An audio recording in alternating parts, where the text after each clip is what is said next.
the key value in prototyping your product to the best of your ability, meaning where it looks, feels, and operates as close to what it will when it hits the store shelves, is very important when going to visit potential investors, potential licensing agents, because if you don't have a really good model of what they can see and touch, and it really diminishes the value of that product. It really diminishes the ability of that product to reduce the customer's pain, and without that, potential investor or licensing agent really truly believing in your product, they're probably not going to invest in it, and they're probably not going to send you to the next level as far as licensing your product.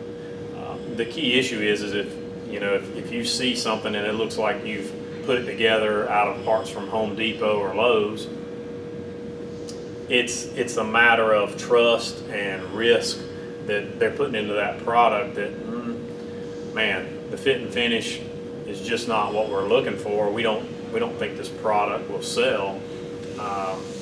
You get one chance to make a first impression with those types of people, and most of them are in a highly influential position, and you want to make sure you put your best foot forward. So making sure that you get the best prototype that you can get, and for the money and investment that you have, is very important. We see a lot of people go through 3 and 4 and 5 and 6 iterations of prototyping, going from this shop to this shop to that shop, from their garage at home, and that's a typical process. But the problem lies that we see is the fact that they're taking it to all these different people with every iteration, and people are seeing it with this and that in different shapes and forms, and it's just not as crisp, and it just doesn't show very well. It's a showmanship type issue. So do you offer prototyping for that particular situation here at Alotech? Yes, we offer prototyping, and what we try to do is we usually build a prototype that was what we call a test unit first. And it's really just a test, will it do what we're claiming it will do? So we build that first, because if you can build something that looks wonderful, but if it doesn't function and work, it's not going to do you a lot of good.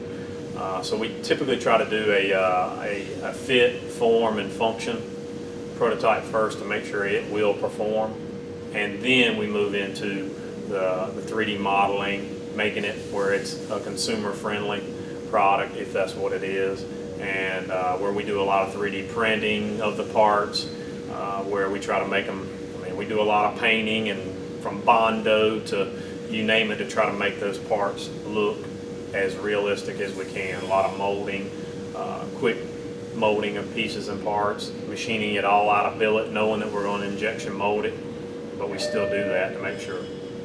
Talk about the market research phase and at what level you think the prototype needs to be when you go into the market research phase. Gotcha.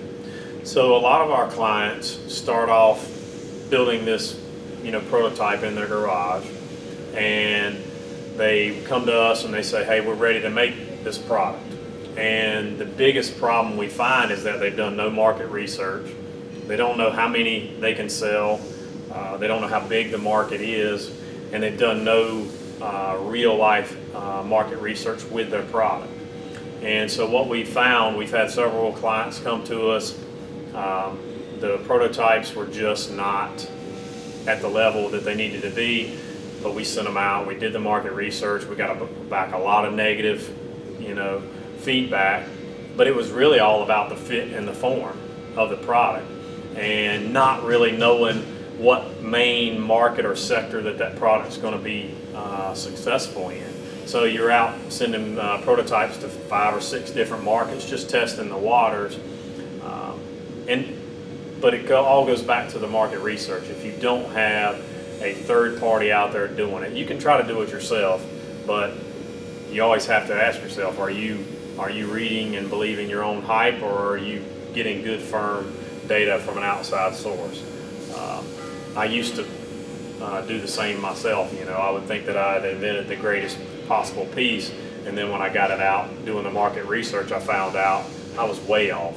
This is not what the consumers really wanted. It's what I thought they wanted, and you really have to get that piece in there. That is a huge integral piece to get that market research and live data from what those consumers thought about your product. As you're making these prototypes and getting them out there, you're continually making those changes to meet. But what I do find is that everything that they hear as far as the problem I see is everything they hear that people don't like about it, they try to fix it all. And you're not looking to solve 100% of the populace's problems. You're just trying to do that 80-20 rule. So what you want is when you send out 10 prototypes, you want to send out 10 prototypes, get their list of things they like and didn't like. And what you want to do is check each list and see if there's one thing that's common among all of the responses. And try to address that in your next prototype. Don't try to address everybody's top 10, because you're never going to get the product finished. It'll never be completed as far as a design, and you're never going to sell it because you're trying to meet everybody's need, and you're never going to do that. It's the 80-20, 70-30 rule. I mean, because if you're meeting 70 or 80% of a market's issue, problem, you've created a great product. I know people that meet 10% of a market, but they own 100% of that 10%, and they're still very successful and considered a niche.